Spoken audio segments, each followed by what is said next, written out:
Commentaire du livre de la Rahmaniya, la psalmodie, suite, les 20 règles de la psalmodie.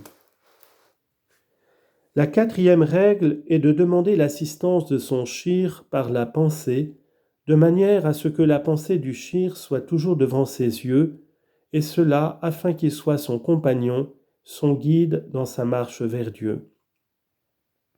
Et dès qu'il demande l'assistance de son shir, elle lui est accordée. Allah a dit, si l'on vous demande du secours pour la religion, accordez ce secours. Sourate 8, verset 7. 5e règle. S'il reçoit assistance de son shir, c'est une preuve, haqiqa, qu'il reçoit l'assistance du prophète, parce que le shir est l'intermédiaire entre lui et le prophète. Sidi Abdarrahman ben Mashih a dit, il n'y a rien qui ne dépende de lui. Tout être n'existe que par son assistance. Aussi a-t-on dit du prophète, si tu n'existais pas, les sphères célestes n'auraient pas été créées. Le prophète est le centre des êtres qui existent et le principe des choses créées. Leur force dépend de son assistance et leur existence de sa volonté de les créer. Les 12 règles pendant la psalmodie. Vers 453 à 462. La première est de t'asseoir dans un endroit pur. Le deuxième, de poser tes mains sur tes genoux, ô frère. La troisième, que le lieu de ta psalmodie soit parfumé avec du benjoin. La quatrième, n'aie pas peur d'habits illicites. La cinquième, choisis un lieu obscur. Ferme les yeux, ô jeune homme. Imagine-toi que tu vois le shir. L'auteur expose les 12 règles à observer pendant la psalmodie. Quiconque les met en pratique en ressentira les fruits.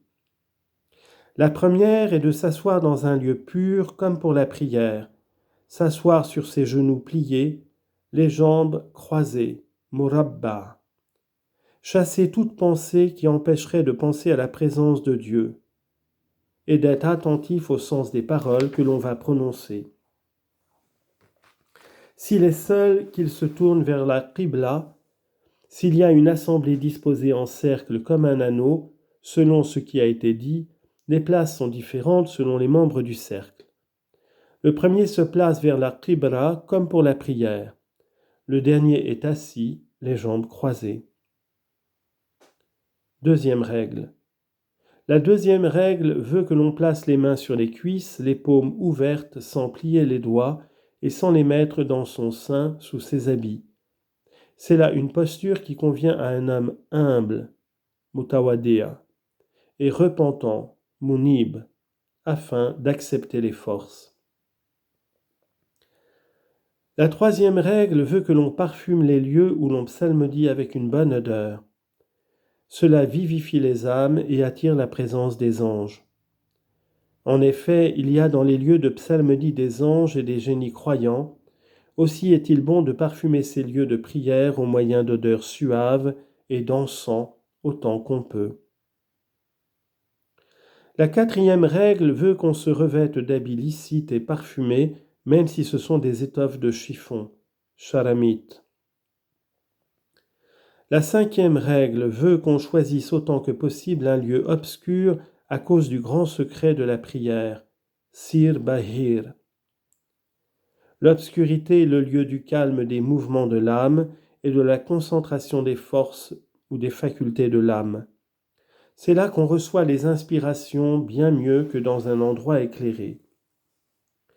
Il arrive parfois que dans ces lieux, il se trouve des corps effrayants dont on entend les mouvements, ou bien des êtres de génie aux formes diverses.